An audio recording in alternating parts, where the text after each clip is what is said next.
Hello guys, in this video I am going to show you how to retrieve your booking in the Frontier Airlines application.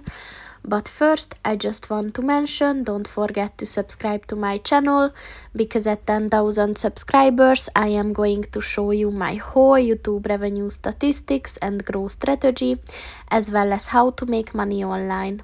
Let's jump into it.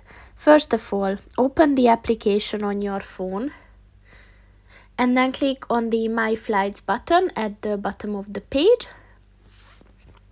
So in order to retrieve your booking, you need to give your last name as well as your confirmation number, and then click on the retrieve button in order to do that.